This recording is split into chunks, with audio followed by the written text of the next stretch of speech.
खराब publicity is not the right publicity, but अच्छी publicity अगर आपकी है तो वो अपने आप में एक अचीवमेंट है। और अगर हम बात करें एनसीआर की, जैसे Gurgaon, correct, Dwarka expressway, correct, Noida, जी ग्रेटर नोएडा अपार्टमेंट लो, जी, ये एक बहुत बड़ा कंफ्यूजन होता है और ये डिसाइड नहीं कर पाते लोग। करेक्ट, रियल एस्टेट के अंदर एक फीमेल का होना and that of with a good personality होना, आई गेस मैंने तो पहली बार देखा है और हो सकता है हमारे व्यूअर्स ने भी पहली बार ही देखा हो।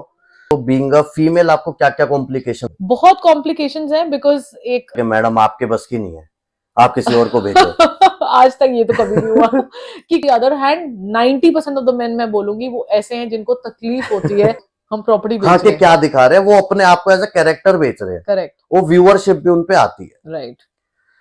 तो इसके साथ क्या होता है कि ये ना मिसलीड भी हो रहा है। जाते हैं कई बार, लगता है कि ऑलमोस्ट होते होते काम नहीं हुआ, hmm, but yes nonetheless if your intent is right, आपका काम अच्छा है तो लोग फाइनेंशियल एडवाइसेस देते हैं। करेक्ट। तो उसमें ना एक टॉपिक आता है कि रियल एस्टेट वर्सेस। ऐसे तो बहुत सारे डिस्प्यूट्स हैं। One of the recent disputes जो मैं आपको बताऊं,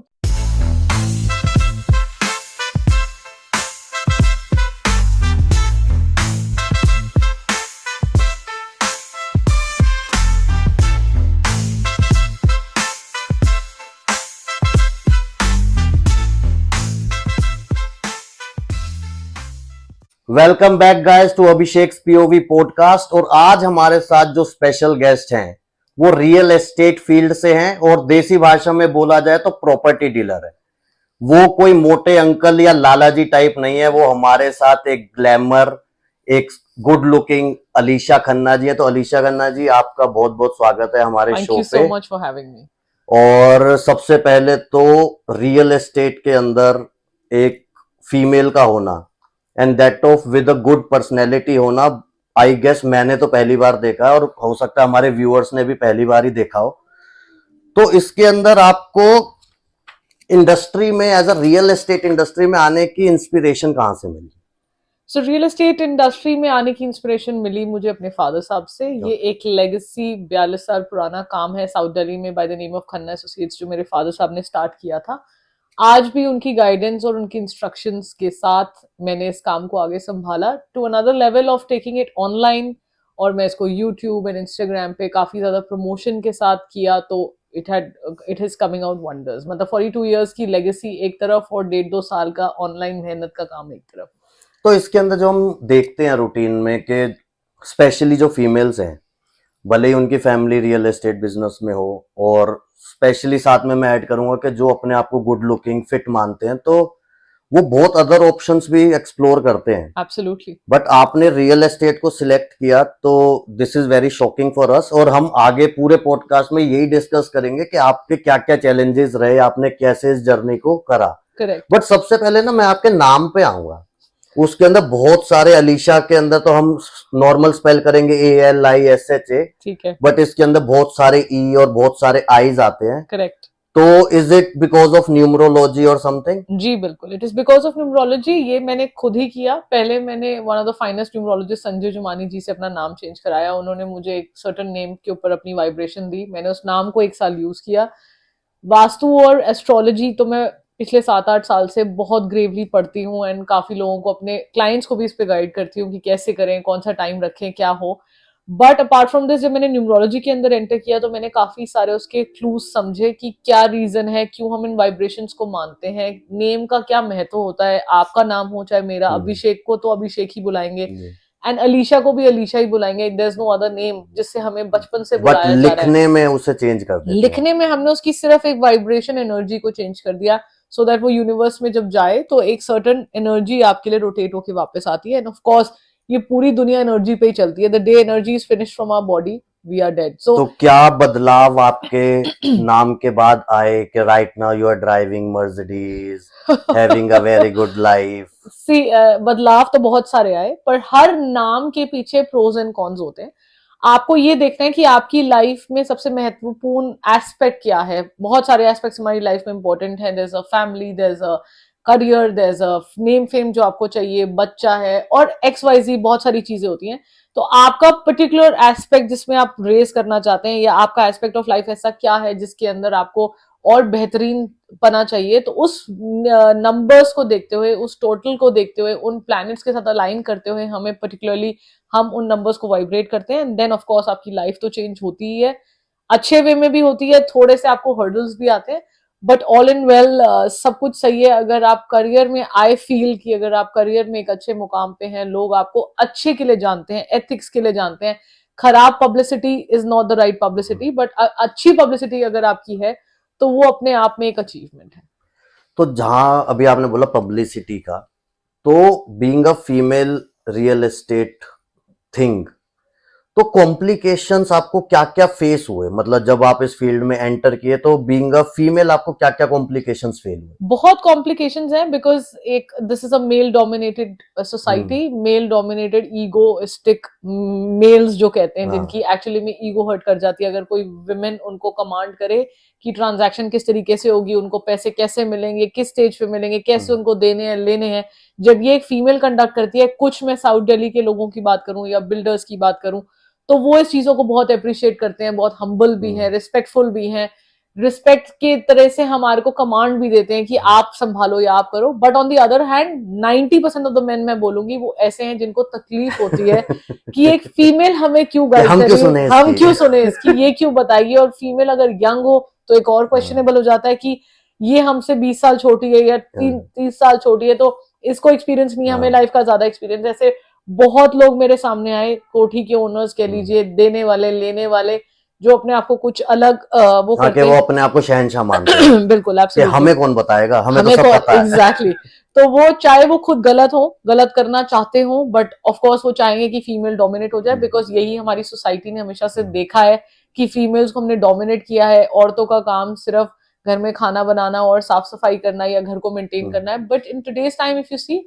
times have really changed. There are women who are in much commanding positions than a man. और ऑफ कोर्स चैलेंजेस के साथ आपको अपनी ग्रेस और ये सब अगर आप मेंटेन रखेंगे तो you can be successful in any field. अगर रियल एस्टेट में 1 in a lakh का कंपैरिजन है, आज मैं किसी इवेंट में जाती हूँ तो वहां पर मेरे को अगर 200 लोगों की गैदरिंग है तो उसमें 180 लोग मेरे को मेन दिखते हैं, और सिर्फ 10 या 15 लोग या 20 लोग हद से हद फीमेल्स मिलती है। ये भी इतनी मैं फीमेल्स हैं, मेरे ये को तो यही ये शॉकिंग लग ये भी रहा मैं है। बहुत एक हाई एंड पे हाँ। बोल रही हूँ कि टीम में कोई कोऑर्डिनेट कर रहा है या होटल की तरफ से कोई स्टाफ है तो इतनी फीमेल्स टोटल में होंगी। अदरवाइज अगर हम रियल एस्टेट एंटरप्रेन्योरशिप की बात करें तो 5 फीमेल्स होगी in comparison to 195 men. So this is तो द चैलेंज। आपकी किसी डील के अंदर ऐसा हुआ है कि कहीं पे डील के बीच में कोई पेंच फंस गया और आप दोनों पार्टीज को समझा रहे हो और किसी ने बोला कि मैडम आपके बस की नहीं है, आप किसी और को भेजो? आज तक ये तो कभी नहीं हुआ कि कोई मुझे कह दे मेरे बस की नहीं है। लोग ये जरूर कहते थे आप ही के ही बस की है, आप ही करा लो। या तो दूसरे मेरे ब्रोकर एसोसिएट्स हैं, वो पार्टीज को गाइड कर देते हैं कि ये हमारे बस की नहीं है, आप इनके पास चले जाओ, ये करा देंगी, या ये कब्जा खाली करा देंगे, ये कर देंगे। बट मेरे को ये कभी टचवुड आज तक सुनने में नहीं मिला, with the blessing of my father end of course God, कि मुझे किसी ने ये बोला हो दैट आपके बस की नहीं, आप रहने दो। ओके। या तो ऐसा कौन सा डिस्प्यूट या लीगल एंगल आपके करियर में अभी तक आया है जो सोल्व करके आपको ऐसा लगा हो कि वाह अलीशा कि मैंने ये कर दिया? ऐसे तो बहुत सारे डिस्प्यूट्स हैं। One of the recent disputes जो मैं आपको बताऊं, तो मैंने एक रेंट पे मकान था ओके। एंड जीके में, एंड उसको काफी टाइम से, बहुत लंबे टेन्योर से ओनर्स बार बार बोल रहे थे कि खाली कर दो, खाली कर दो, एंड उनको डेट्स पे डेट्स मिल रही थी।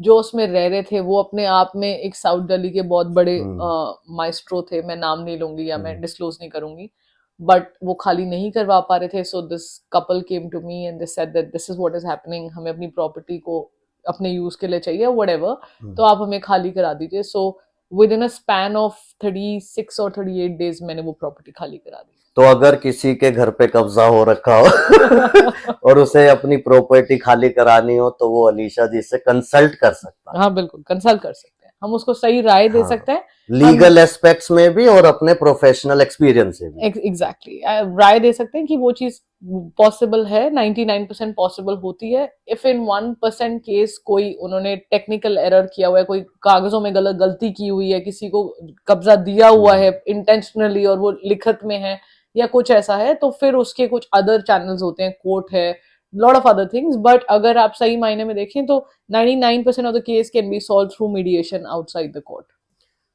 देखो वो तो आई गेस कोर्ट में जितने भी केसेस होते हैं वो सिर्फ टाइम बाय करने के लिए होते हैं कि एब्सोल्युटली, आप जितना टाइम उसमें लगाओगे उतना लोग फ्रस्ट्रेट होंगे और फिर उसकी at the end of it हार हाँ वो जाएंगे। बाहर ही जाके हाँ, अपना कॉम्प्रोमाइज कर करेंगे कि लेंगे। ठीक है भाई इस चीज को खत्म करो। करेक्ट। तो जैसे आपने बताया ना इस केस के अंदर भी कि रेंट पे प्रॉपर्टी थी और फिर उसका एक डिस्प्यूट कन्वर्ट हुआ। तो दिल्ली जैसे शहर में ना बहुत सारे लोग हैं जो दिल्ली से बाहर आके यहाँ पे रहते हैं ट्रू। और एक्चुअल ओनर्स के कंपैरिजन में रेंटल लोग ज्यादा हैं। करेक्ट।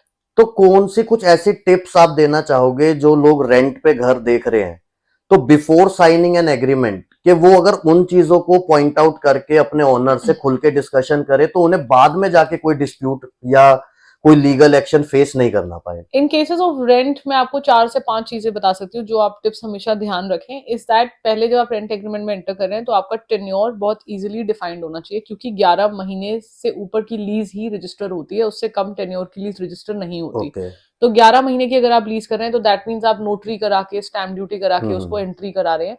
तो वो हमेशा जो एक लीज है वो आप एक क्वेश्चनेबल लीज रहेगी। सबसे पहला पॉइंट ये है कि आप अपनी लीज को रजिस्टर कराएं, चाहे उसको आप 12 महीने की, 2 साल की, 1.5 साल की, जितने भी टेन्योर की आप लेना चाहें। Lease should be registered in the nearest registrar office, ये तो बहुत इंपॉर्टेंट। रजिस्ट्री होने के बाद वो एक लीगल डॉक्यूमेंट बन लीगल जाता है लीगल डॉक्यूमेंट तो वैसे भी है, बट वो उसके बाद रजिस्टर्ड हो जाता है स्टैम्प कि लीगल डॉक्यूमेंट है। तो मेरे को लगता है उसका ना साइकोलॉजिकल इम्पैक्ट भी होता है ऑफ आदमी के कोर्स, ऊपर ऑफ कि यार मैं कोर्स, कोर्ट गया उससे था मैं हाँ साइन करके करके आया था आया, तो अगर मैं एग्जैक्टली कुछ गलत करूंगा तो मेरे आपने पे उस कुछ एक्शन आपने हो उसकी जाएगा। स्टैम्प ड्यूटी भरी है तो ऑफ कोर्स गवर्नमेंट के उसमें हम्म। आप रजिस्टर्ड हैं। तो आप उसे रजिस्टर जरूर कराएं। सेकंड, उसमें टेन्योर आपका जरूर क्लियरली मेंशन्ड हो। नोटिस टाइम पीरियड उसमें जरूर मेंशन्ड हो कि आपने 1 महीना, 2 महीना, 3 महीना, जो भी आपका नोटिस टाइम पीरियड है, that should be equally coordinable between both the parties, की वो कितने टाइम पीरियड का नोटिस के बिहाफ पे वो खाली करना चाहें या वो खाली करवाना चाहें। It should be equivalent on both sides. Hmm. फिर एक और पॉइंट आप रेंट एग्रीमेंट में ये जरूर डलवाएं कि आप जो भी ऑक्यूपाई कर रहे हैं उनका घर, उसके अंदर कोई भी डैमेज होता है, कोई भी चीज है जो आपने एक्सेसरी लगाई है, जो कई चीजों में हमने चीजों को अड़ते हुए बाद में देखा है कि ये कैबिनेट हमने बनवाई, आप हमारे को इसको निकालने दो, या ये हम यहीं मैं छोड़ वो एक जाते हैं। प्रॉपर नेक्सचर के अंदर नेक्स्चर के अंदर आप लिखा उसे होना हाँ चाहिए। लिखा होना चाहिए कि आपने क्या खुद से बनवाया, क्या आपको मालिक ने दिया, चाहे आप उसकी फोटोज हम्म। अटैच कर ले with the lease agreement on day one. नहीं तो बाद में अगर आप इन बिटवीन कोई कार्रवाई में कोई काम करवा रहे हैं, कोई उनकी चीज खराब हो गई, आपने उनको इन्फॉर्म किया, आपने वो अमाउंट को डिडक्ट करना है from hmm. Your main amount, तो आप वो चीजें प्रायर डिस्कशन अप्रूवल, चाहे व्हाट्सएप पे हो चाहे लिखित में हो, वो चीजें आपके पास जरूर होनी चाहिए। तो जैसे ये सारी चीजें तो चलो लोगों ने देख ली करेक्ट। बट हम ना उसके बाद भी देखते हैं कि रेंट वाले उसमें ज्यादा केसेस ऐसे होते हैं कि किसी ने कब्जा कर लिया या वो नहीं खाली करते। करेक्ट। तो जो लोग बैड इंटेंशन के साथ घर में घुसे हुए हैं वो कौन सा एक लूप होल आपको लगता है, एक सिंगल लूप होल आप बताओ कि वो उस लूप होल को पकड़ लेते हैं और उसके बेसिस पे वो घर खाली नहीं करते। सी लूप होल वही होता है कि पहला आपकी लीज रजिस्टर्ड नहीं है, तो सबसे बड़ा लूप सबसे होल बड़ा है। लूप होल वही है कि 11 महीने की लीज आपने पेपर साइन कर दिया और ये कहा कि जी 11 महीने बाद इसको हम आपस में अच्छे रिश्तों के टर्म्स हम्म। पे इसको रिन्यू करते रहेंगे। जहां पे वो फैक्टर आया वहां पे आपका इंक्रीमेंट पॉइंट भी फंस गया, क्योंकि हम्म। अगर आप ये कहें कि 10% इंक्रीमेंट हर टाइम आपका होना है साल के बाद या 6 महीने के बाद, कोविड के बाद ये इंक्रीमेंट्स काफी फर्क हो गए, तो इंक्रीमेंट होना है वो आपका फंस जाएगा। सेकेंडली, आप उसको अथॉरिटी दे रहे हैं आपके घर में रहने के लिए without any technical registered documents. Certain professional inquiry आपकी होनी, जो आपके घर में रह रहे हैं वो होनी बहुत जरूरी है। लोग कई बार जल्दबाजी में डिसीजन ले लेते हैं, किसी को भी घर दे देते हैं। आप उनका बैकग्राउंड चेक जरूर कराएं। जो बीच में ब्रोकर है या जो आप कहते हैं कि बीच में एक हम्म। प्रोफेशनल या प्रॉपर्टी एजेंट या जिसको भी आप कमीशन दे रहे हैं, कई लोग इस बात पे सोचते हैं कि 10-20 हजार 50 हजार कमीशन बचा ले, बट वो कमीशन ना बचाएं, उसको ये ड्यूटी दें कि वो आपके लिए सारी वेरिफिकेशन करे, पहले कहाँ रहते थे, वहां रेंट हम्म। टाइमली देते थे, क्या इनका सब्सटेंस है, वाइफ कहाँ काम करती है, हस्बैंड कहाँ है, बच्चे क्या करते हैं, एक्चुअली में स्कूल जाते भी हैं या वट, क्योंकि आपको नहीं पता कि वो कहाँ से आ रहा है, वो किस इंटेंशन से आ रहा है, वो इस कंट्री से बिलोंग करता है हम्म। कि नहीं करता, कहीं और से बिलोंग करता है, उसका रीजन ऑफ टेक्निकलिटी क्या है। तो ये सब चीजें ध्यान रखने से सबसे बड़ा मेजर पॉइंट है वेरिफिकेशन कराना। अच्छा इसके अंदर एक क्वेश्चन मेरे दिमाग में एकदम से आया कि जैसे बैचलर्स अगर रेंट के लिए घर देखते हैं राइट। चाहे वो सिर्फ लड़कियां हो या वो सिर्फ लड़के हों राइट। तो ओनर थोड़ा हिचकते हैं, मतलब उनकी प्रेफरेंस नहीं नहीं होती कि होती। बैचलर्स को घर दे। करेक्ट। तो क्या कोई ऐसा लीगल एक्सपेक्ट है कि लोग कहेंगे भाई हम पे कोई लीगल राइट है कि हमें आप इस कंडीशन पे मना मत करो, या लीगल वो ओनर की अपनी चॉइस है, हम उसे प्रेशराइज नहीं कर सकते? ओनर की एब्सोल्युटली अपनी चॉइस है, ओके, उसकी प्रॉपर्टी है, आप उसे किसी भी तरीके से प्रेशराइज नहीं कर सकते। ऑफ कोर्स आप उसे गारंटी दे सकते हैं, आप ये कह सकते हैं कि एश्योर कर अश्योर सकते कर कि हम सकते कुछ हैं, नॉनसेंस हाँ नहीं करेंगे। नॉनसेंस नहीं करेंगे, या आप कह दीजिए मैं एक इंडेमनिटी बॉन्ड साइन करके आपको हम्म, दे देता हूँ, वो आप एक हम्म, कागज एक्स्ट्रा साइन करा सकते हैं। बट ऐसा कोई नॉर्म या रूल नहीं है कि आप किसी को मना नहीं कर सकते हैं। वो हम्म, एब्सोल्युटली मेरी प्रॉपर्टी है, मेरी चॉइस है, मुझे किसी को देनी है, चाहे मैं एक वकील को दूं या ना दूं। कईयों हम्म। के एप्रीहेंशन ये भी होते हैं कि लॉयर को नहीं देना, या ऐसे लोग हाँ, कब्जा कर मतलब लेते हैं। इसके अंदर एक होता है कि जब हम लोन अप्लाई करते हैं ना, राइट, तो कुछ कैटेगरीज हैं जिसमें हम रियल एस्टेट वाले, एक नेगेटिव प्रोफाइल होता है, राइट, लॉयर्स एक नेगेटिव प्रोफाइल होता है, करेक्ट, करेक्ट, पुलिसमैन एक नेगेटिव नेगेटिव प्रोफाइल प्रोफाइल है, होता है, हाँ, और एक कबाड़ी करेक्ट, जो स्क्रैप का काम करेक्ट, करते हैं। ये करेक्ट, सारे नेगेटिव प्रोफाइल जी, होते हैं, चाहे वो कितना कमा रहे हो, पर बैंक की नजर में हम सब नेगेटिव हैं। Correct, correct. सो उसके बेसिस पे ही ओनर्स भी अपनी वेरिफिकेशन करें। एंड ऑफ कोर्स अगर आपके बीच में कोई संबंधित जानकार हम्म, निकलते हैं, you have a common person, आपको कोई पुराना उनको जानता है, आपको जानता है, you know that they are from a solid background, या हम्म, नॉर्मल आपका रेंट पे उनको दिक्कत नहीं होगी, तो देने में कोई हर्ज नहीं है। ये एक सेटबैक्स है, मैंने अपनी कई प्रॉपर्टीज हम्म, लॉयर्स को दी है, मैं खुद एक लॉयर हूँ, but that is no intent. But yes, this is also a point कि 80% या 70% लॉयर्स की इंटेंट कई बारी हम्म। बाद में हिल जाती है, या हाँ, मतलब दे उनको थोड़ा वांट ये टू होता है कि हम तो रोज कोर्ट जाते ही जाती हैं। हैं, हाँ हाँ हाँ एग्जैक्टली। तो एक बारी एक चीज और हो जाएगी, बट हाँ, वो भी तब तक उस चीज को नहीं वो जब तक करते, एक एक्सट्रीम थ्रेशोल्ड नहीं नहीं आता किसी आता। हाँ, चीज तो का। आगे वाले का भी बिहेवियर मैटर करता है, कोई और भी रीजन हो सकते हैं, हम्म, जरूरी नहीं है कि हमेशा टेनेंट की तरफ से प्रॉब्लम आए। कई बारी ओनर्स भी बहुत हम्म, न्यूसेंस क्रिएट कर देते हैं टेनेंट्स के लिए, इसलिए वो चीज उसको, वो ईगो आजकल टसल बहुत जल्दी हो जाता हम्म। है, तो वो ईगो रब करने के लिए कई बारी ऐसे डिस्प्यूट्स भी हो जाते ओके, तो इसके अंदर ना हम देखते हैं कि आजकल जैसे सोशल मीडिया का जमाना है, हैं। करेक्ट, तो लोग अपनी रियल एस्टेट प्रॉपर्टी को, जी, प्रोजेक्ट्स को जी, मॉडल्स के थ्रू और उनके थ्रू एक पूरा अपना शूट कराना, शूट कराते हैं, और फिर उसे करेक्ट, प्रोजेक्ट कराते हैं, भाई हाँ, इतने गज का है, ये इतने रूम्स हैं और ये सही हैं। सही, और लोग देखो, एक फीमेल अट्रैक्शन होती है, लोग उन व्यूज को देखते हैं और फिर उन्हें कांटेक्ट करते हैं, करेक्ट, पर वहां फोन उठाता है एक आदमी। करेक्ट, जब वो बिल्कुल, मीटिंग के लिए जाते हैं तो वो लड़की वहां होती ही नहीं। एब्सोल्युटली। तो क्या अलीशा खन्ना के साथ भी ऐसा है कि वो जो प्रमोट करते हैं, और जब लोग उनके ऑफिस जाए तो वहां अलीशा खन्ना नहीं होती, वो सिर्फ रील्स में उस प्रॉपर्टी को प्रमोट कर रही हैं, और एक्चुअल में she is not a real estate agent? नहीं नहीं, नॉट एट ऑल जी, मैं तो ट्रांजैक्शन भी खुद ही कराती हूँ, ओके। अनटिल अनलेस ट्रांजैक्शन का अमाउंट बहुत छोटा ना हो। यूजुअली क्या है, जो हमारी रील्स चलती हैं, जब भी उसके ऊपर कॉल्स आते हैं, तो मेरी असिस्टेंट्स होते हैं हम्म, मीडिया वाले, वो यूजुअली हम्म, फीमेल्स हैं, वो फोन उठाती हैं, मैसेज लेती हैं। ऑफ कोर्स उसमें कुछ न्यूसेंस कॉल्स भी आते हैं, हम्म, जिनकी वजह से लोग फिर वो मेन को हायर करते हैं कि मेन उठाएंगे तो लोग हम्म, थोड़ी कम बदतमीजी या अदर सेंस में कम हम्म, बात करेंगे। तो फीमेल्स उठाती हैं, फीमेल्स मैसेज लेती हैं। 90% लोग जेन्युइनली आते हैं, जेन्युइन कस्टमर्स होते हैं, वो आते हैं। कई बारी हम उनको दिखाते हैं, कोई चीज पसंद आती है, तो मीटिंग में अलीशा खन्ना बैठती है, या अलीशा खन्ना के फादर साहब बैठते हैं, या मेरे मैनेजर हैं वो बैठते हैं, तो ऐसा कोई रेजिस्टेंस नहीं है। मैं बकायदा, मेरा पहला काम रील में आने से पहले रियल एस्टेट को मिच्योर कराना है, एक आपको लीगली हेल्प करना है कि रियल एस्टेट में आपको लीगल टर्म्स में कोर्टों के धक्के ना खाने पड़े, because that becomes a very long tenure. तो मेरी कोशिश ये रहती है कि अगर कोई डिस्प्यूट भी हो रहा है, तो हम उसको with in the segment of mediation, या हमारी दोनों तरफ कोई जान पहचान है, या builders, because that becomes a very long tenure.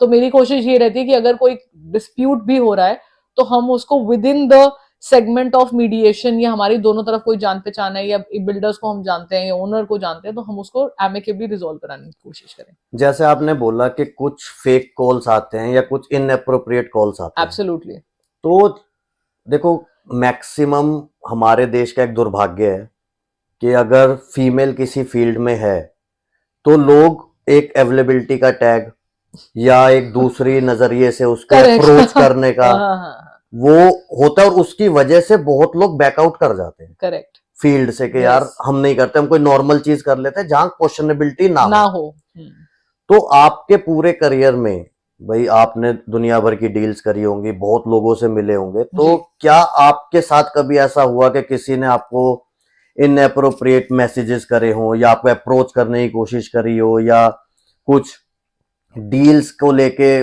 कि चलो डील डिस्कस करनी है, मिल लेते हैं? सी मेरा ऑफिस एक बहुत ही फिल्टर्ड चैनल में काम ओके, करता है, तो वो फिल्ट्रेशन की वजह से चीजें मेरे तक आ नहीं पाती, ओके। बिकॉज मेरा पर्सनल अकाउंट है इंस्टाग्राम पे या हम्म, यूट्यूब पे या जो भी है, वो पहले एक मीडिया टीम हैंडल हम्म, करती है। मीडिया टीम सारी कॉल्स अटेंड करती है, अनटिल अनलेस कोई इमरजेंसी हो या कोई बहुत इंपॉर्टेंट काम हो, ना तो आप मेरे साथ एक अपॉइंटमेंट शेड्यूल कर हम्म। सकते हैं, ना ही आप मेरे पास ऑफिस मिलने आ पाएंगे। सो बट इट्स ऐसा होता है। ऐसा होता है, ऐसा होता है। There are lot of multiple stupid hmm, messages जो हमें आते हैं, इंस्टाग्राम पे भी आते हैं, कई बारी बात हम्म, करने का एक उनको बहाना चाहिए, कोई हम्म, जबरदस्ती भी कह देता है कि उनसे बात करेंगे, हम तो और किसी से बात नहीं करेंगे। हम्म। तो मेरी मेरी टीम के पास अच्छे अच्छे उस चीज के जवाब है जवाब हैं और सोल्यूशंस हैं कि कि one should know how to handle these how to things. Handle this things. Media पे तो ये एक पॉजिटिव और ड्रॉबैक दोनों कह सकते हैं कि हर तरीके की पब्लिक आपको अप्रोच करेगी, एंड आफ्टर दैट मतलब आप रिस्पेक्टफुली उसको हैंडल करें, do not touch anyone's bad side of the ego, तो I am sure everything will go normal. कुछ रील्स आपने देखी होंगी रियल एस्टेट के अंदर, कि एक आते हैं, पता नहीं, मुझे उनका नाम तो पता नहीं, वो हाथ में डंडा सा लेके हेलो फैमिली हाँ करते जी, हैं। हाँ जी। I think Chauhan real estate करके है वो जी। कुछ। तो इस तरीके की एक्टिंग करना या इस तरीके से अट्रैक्शन लेना, बिल्ड करना। बिल्ड करना, ताकि लोग उनकी रील से ज्यादा उस कैरेक्टर को देख रहे हैं। करेक्ट। मतलब उनको फोकस ये नहीं है कि हम प्रॉपर्टी हाँ बेच कि रहे हैं। क्या दिखा रहे हैं, वो अपने आप को एज अ कैरेक्टर बेच रहे हैं। करेक्ट। वो व्यूअरशिप भी उन पे आती है। राइट। तो इसके साथ क्या होता है कि ये ना मिसलीड भी हो रहा है, कि कई बार हम क्या देखते हैं कि रील्स में आपको दिखाया जाएगा कि भाई ये एक पर्टिकुलर प्रॉपर्टी है और मार्केट रेट वहां अगर 2 करोड़ का चल रहा है, तो वो आपको 30-40 लाख का दिखा देंगे कि भाई आप इस एरिया में करेक्ट। आओ और 30-40 लाख रुपए में 100 गज का फ्लैट ले लो। ले जाओ। करेक्ट। और जब लोग उन्हें अप्रोच करते हैं तो वो एक्चुअल में होता ही नहीं, वो राइट। उसके सबऑर्डिनेट कोई जगह होती है, वहां पे होता है। जी। तो क्या ये कल्चर ठीक है? अगर अगर हम बात करें कि रियल एस्टेट को अगर हम सोशल मीडिया के थ्रू प्रमोट करें, तो ये चीजें जो हो रही हैं, आपका इस पे क्या पॉइंट ऑफ व्यू है? मेरा पॉइंट ये है कि आज तक हमने जो जो भी किया है, जो भी डाला है, 100% जेन्युइन है। If you pick up any property and आप उस पर क्वेरी करते हैं, आपको 100% जेन्युइन आंसर मिलेगा। अगर वो 6 करोड़ की है तो हम उसे 6 ही बताएंगे, हम उसे 50 लाख, 1 करोड़, 2 करोड़ नहीं बताएंगे to attract the customer. That's I think genuine basic dealing. अगर यहीं से आपका जो पहला आपने रूट रखा अपना, अगर वो ही झूठ के बेसिस पे आप कस्टमर इनवाइट कर रहे हैं, तो I am sure for a longer run ना तो वो कंपनी चलेगी और ना वो रील्स बनाने वाला चलेगा। हाँ, अगर वो रील बनाने की वाले की इंटेंट एक्टिंग करना है या हम्म, एक्टर में जाना है या फील्ड अलग है, तो देखो जी, they can be 100% successful. But आप मेरे को जैसे आज बोलते हुए देख रहे हैं, अपनी रील्स में भी ऐसे ही बोलते हुए देखेंगे, अपने ऑफिस में भी ऐसे ही बोलते हुए देखेंगे। So there is no acting that we are doing. मैं जो भी अपनी रील्स बनाती हूँ एक स्ट्रेच में बनाती हूँ। दिस इज माई हमेशा से एक पॉइंट रहा है। मेरे कैमरे वाले जो भी मेरे साथ टीम काम करती है, वो भी मुझे यही कहती है कि हम जब आपकी रील्स बनाते हैं, लॉन्ग वीडियो बनाते हैं, आप एक बारी भी ब्रेक नहीं लेते। जैसे अब इस पूरे पॉडकास्ट में भी हाँ, आपने देखा होगा, जो भी आपने क्वेश्चंस पूछे, जी, हमने एक भी कट नहीं जी। लिया। सो इट्स बिकॉज मेरे को उस चीज की हैबिट नहीं है, बिकॉज मुझे कुछ फिल्टर नहीं करना, मुझे कुछ बनाना वो नहीं है। इनबिल्ड है। इनबिल्ट है, जो मेरे पास है डाटा मैं वो बताऊंगी, जो मेरे पास प्रॉपर्टी है मैं वो शोकेस करूंगी। अगर मैं उसकी डील इतने में करा सकती हूँ तो मैं उसको बताऊंगी, नहीं तो मैं नहीं बताऊंगी। मेरे लिए वो कोई भाव नहीं है कि 1 करोड़ की हम्म। प्रॉपर्टी 30 लाख में दिला देंगे, नथिंग लाइक दैट। अगर 5 करोड़ की प्रॉपर्टी वाकई 4 करोड़ की मिल रही है, तो मैं जरूर उसको मीडिया में डालूंगी कि हाँ, मैं आपको 200 गज का फ्लैट इतने अमाउंट में दिला दूंगी। तो जैसे आपने अमाउंट का जिक्र किया, तो आपके करियर में अभी तक सबसे बिग बैंग डील आपको कौन सी लगती है कि हाँ कि ये अमाउंट वाइज, कि हाँ इतने अमाउंट की डील अलीशा ने कराई थी? See we can only jump out to this amount जब हम कोठी की ट्रांजैक्शंस ओके। कराते हैं। चाहे हम कोलैबोरेशन कराएं चाहे ट्रांजैक्शंस कराएं, तो उसकी कोठी की वर्थ आप लगा लीजिए वो अराउंड 60 CR, जिसको हम मानेंगे कि okay it was a bang on deal. But ऐसी डील्स को होने में बहुत लंबा टेन्योर लगता है, बहुत मेहनत लगती है, बहुत अप्स एंड डाउन आते हैं। कई बार लगता है कि ऑलमोस्ट होते होते काम नहीं हुआ। Hmm. But yes, nonetheless, if your intent is right, आपका काम अच्छा है, तो लोग चाहेंगे कि वो ट्रांजैक्शन आपके थ्रू हो। तो इस 60 CR के अंदर अलीशा ने कितना कमाया? That is BP. वो सब चीजें हम ना क्या डिस्क्लोज कर इट्स सकते। स्क्रिप्ट, क्या हाँ, ये क्या देखिए, सेंसर्ड? हाँ सेंसर्ड, सेंसर्ड। बिकॉज कभी भी बड़ी ट्रांजैक्शंस में आपको पूरे अमाउंट्स नहीं मिलते, आपको कॉम्प्रोमाइज करना पड़ता है। नहीं तो कई बार आपके पास और लोग ऐड हो हाँ। जाते हैं, कोई कोई अलग अलग रीजंस बन जाते हैं। तो nonetheless aim and agenda is कि आप बड़ी ट्रांजैक्शंस करें, पर हमेशा उसमें मोटिव अपने अमाउंट का नहीं होता, because we are very satisfied with the amount जो हम कमा रहे हैं, तो the focus is not always the amount. तो इसके अंदर ये है कि अगर आप रियल एस्टेट में आना चाहें तो आप इन्हें देख सकते हैं, और इसमें बहुत पैसा है तो इनसे गाइडलाइंस ले सकते हैं। बिल्कुल, गाइडलाइंस हमेशा ले सकते हैं, विल ऑलवेज बी देयर। हम क्लासेस भी करते रहते हैं in Okay. Which we guide, and also कोई जो इनकरेजमेंट के साथ इस बिजनेस को ज्वाइन करना चाहता है, स्पेशली फीमेल्स, वो मेरे पास आर मोर देन वेलकम। कोई स्कूल से निकला है, कोई कॉलेज से निकला है, फ्रेशर है and they want to learn, but उनकी इंटेंट, नीयत साफ होनी चाहिए, गड़बड़ वाली नीयत नहीं होनी चाहिए। तो मेरा ऑफिस और मैं हमेशा उनके लिए खुले हैं। एक क्वेश्चन और मेरे माइंड में आया, जैसे हम ना फाइनेंस पे रील्स देखते हैं आजकल, लोग फाइनेंशियल एडवाइसेस देते हैं, करेक्ट, तो उसमें ना एक टॉपिक आता है कि real estate versus stocks. Right. तो पर्सनली आपको ऐसा क्या लगता है कि अगर इंसान इन्वेस्ट करना चाह रहा है तो रियल एस्टेट्स में करे या स्टॉक्स में करे? देखो, मैं एक रियल एस्टेट का प्रोफेशनल होके तो रियल एस्टेट का ही नाम लूंगी। Hmm. Stocks is always easy money, quick gains, quick losses. So it is all about sometimes your luck. 90% times आपका लक ही काम करता है। एनालिसिस, एनालिटिक्स, अच्छे अच्छे लोगों को हमने फेल होते देखा है in terms of stocks. Property is a confirmed income. It is not कि अगर आपने एक लैंड खरीदा 20 लाख रुपए का, वो 5 साल बाद कभी 20 लाख रुपए का नहीं रहेगा। देयर इज नो सेगमेंट जो मुझे कि ये कह जमीन दे आपको कभी नुकसान नुकसान नहीं देगी, मतलब बढ़ेगी नहीं तो घटेगी घटेगी भी नहीं। हमने ये कभी नहीं सुना। ये हमारे दादा पर दादा से भी हमने ये चीज सुनी है कि अगर हमने जमीन में पैसा इन्वेस्ट किया, चाहे 20 लाख रुपए किया, तो हमें कोई ये नहीं कहेगा 5 साल बाद कि आज वो 10 लाख की हो गई। मतलब we have never seen, it is never a diminishing asset. Stocks तो आज 1000 रुपए का है, कल 2000 का हो जाएगा, और परसों 10 दिन बाद आपने क्रैश भी कर नहीं जाएगा। बेचा तो वो शायद 800 का भी हो सकता है। तो there is no guarantee in that. पर इस चीज में हाँ, आपको समय जरूर लगता है, टेन्योर जरूर लगता है, पर it is a confirmed income. तो मैं हमेशा कहूंगी जितने भी हमारे यंगस्टर्स हैं जो उस तरफ ज्यादा भागते हैं, वो कोशिश करें। ऑफ कोर्स स्टॉक्स में भी इन्वेस्ट करो, पर उतना कि जितना अगर आपको लूज आउट हो जाए तो आप ये ना हो कि आपकी रातों की नींद खराब हो जाए, you know you going through an attack और एंजाइटी हो रही है आपको। उतना इन्वेस्ट करो जितना, जितने का आप 100% का लॉस बर्दाश्त कर सकते हैं। बाकी प्रॉपर्टी में इन्वेस्ट करें, क्योंकि वो आज नहीं तो कल आपको प्लस ही करके जाएगा। मिडिल क्लास फैमिलीज जो होती है ना, उसके अंदर मैंने ये चीज नोट की है कि वो लोग क्या करते हैं, उन पे सेविंग्स लिमिटेड होती है। करेक्ट। तो प्रोसेस जो मुझे समझ में आया अपनी फील्ड के हिसाब से जी। कि आप छोटा अमाउंट गोल्ड और स्टॉक्स में इन्वेस्ट कीजिए, राइट। जब वो अमाउंट एक रिमार्केबल अमाउंट बन जाए तो उसको रियल एस्टेट में कन्वर्ट कर, जी जी, करेक्ट। क्योंकि रियल एस्टेट ना एक बड़ा अमाउंट टारगेट करता है, हाँ। और it's not easy for everyone कि आप सीधा 20 रियल लाख एस्टेट का 30 खरीदो, लाख हाँ कुछ हाँ, इस तरीके का निकाल सको। Correct.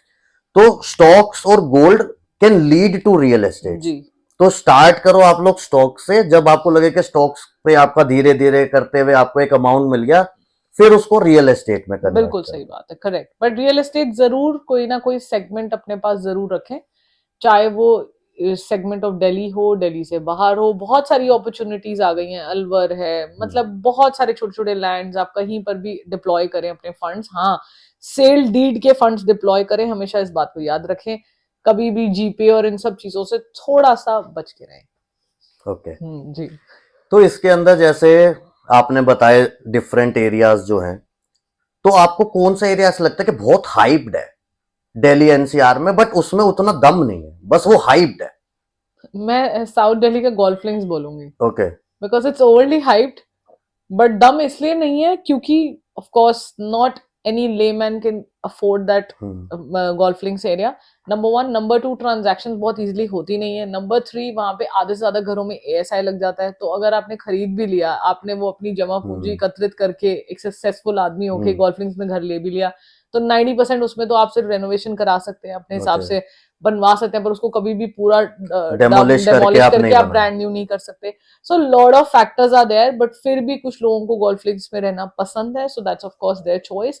But somewhere I feel कि हाँ, हाइप बहुत है, बट इतना वो नहीं है। The day ASI becomes little liberal towards the entire central Delhi, तो फिर उसकी तो कॉस्टिंग, राइजिंग, डेवलपमेंट कुछ अलग ही हो जाएगी। एंड आई एम श्योर कुछ ऐसा लॉ आना चाहिए, इफ नॉट सूनर लेटर। और अगर हम बात करें एनसीआर की, जैसे Gurgaon, correct, Dwarka expressway, correct, Noida, जी, ग्रेटर नोएडा, जी, जेवर, जी, हापुड़, हाँ, सोनीपत, राइट, बहादुरगढ़, ये सारे लोग जो ये एरिया है वो सब ना इस वक्त एक्सपेंड हो रहे हैं।